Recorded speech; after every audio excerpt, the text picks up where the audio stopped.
nerekana neza ko ushobora kubikura amafaranga bakashyira muri Binance muri Mexico.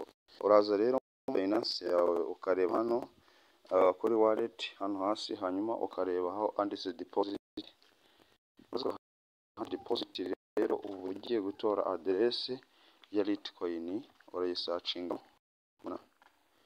Litecoin urayibona, ugahitamo Litecoin, hanyuma ugatora aderese. Iyo umaze gutora aderese, okay, ukora hano copy. Abantu batazi gutora aderese ukanda ahangaha, ndakeka witwa copy, rero ko nakoze copy ntanza muri Mexico. Okay,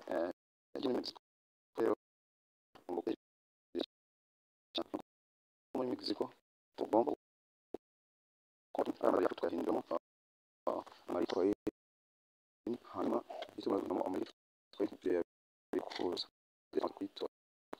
Noneho iyo tugeze ngaha muri Mexico zano ndetse future, urahabona kubera ko amafaranga ni hari, katureba uko hameze. Reba ko dufite $80 n'ibice 80 na bingahe. Noneho ukanda okay, no hano ubwo we niwe waramaze convertinga muri Litecoin, ariko utaye convertinga ngiye kukwereka uburyo wa convertinga. Uzanga ugakanda ahangaha niho tugiye gukanda. Okay,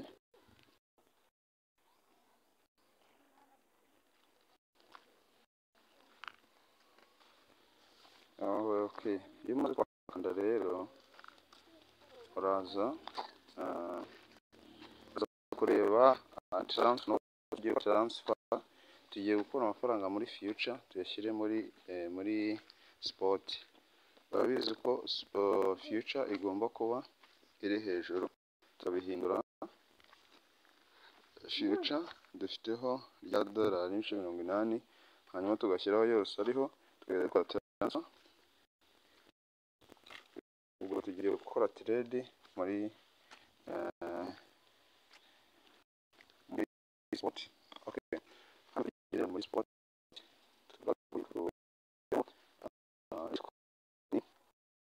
ko iyi shamba kubikora hano. Okay, hano shira market, ubwo bagiye kugura Litecoin zigura successful. Kugera kuri wallet ukande withdraw, irimo Litecoin zo ugiye kubikuza. Narabwiye okay, ukanda kuri aka ka mbere, hanyuma hakaza ushyira aderese hano hejuru, vestingamo ya aderese twakuye muri Litecoin twestinga. Hanyuma hano hasi network n'ubundi ni Litecoin dukoresha, hano hasi na amount yose.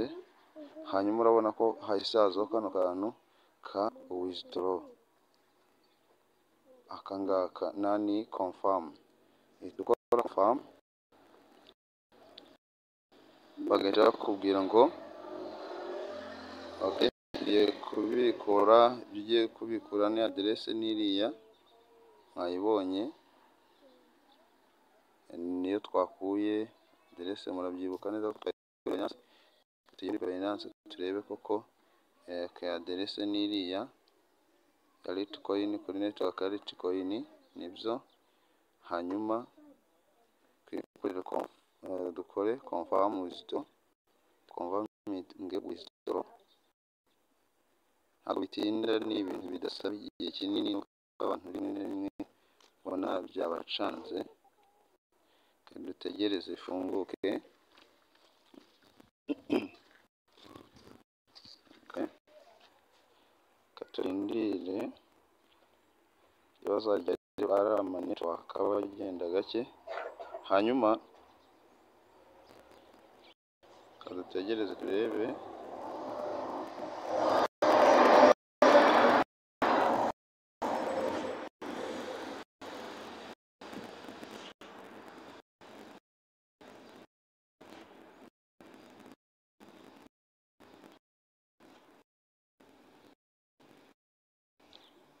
Confirm.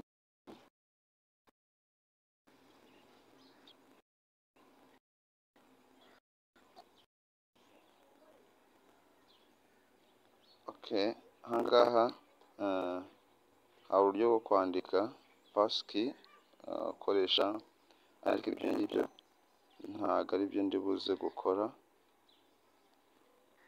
Nikorere hano handitse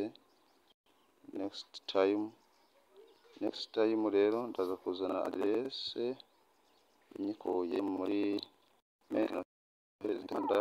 nkohereza imeri duhamakaye, hanyuma hano no kujya muri Google Authenticator nkazana code muri email turebe. Uza muri Gmail, uba ugiye gutora iri address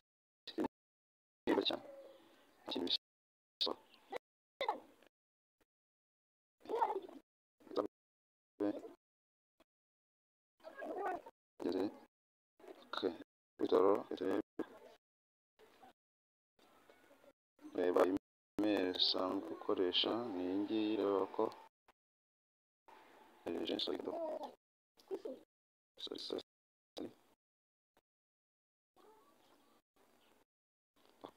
kode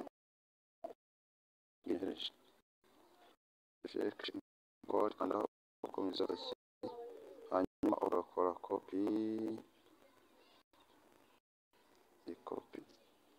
asubira muri Mexico.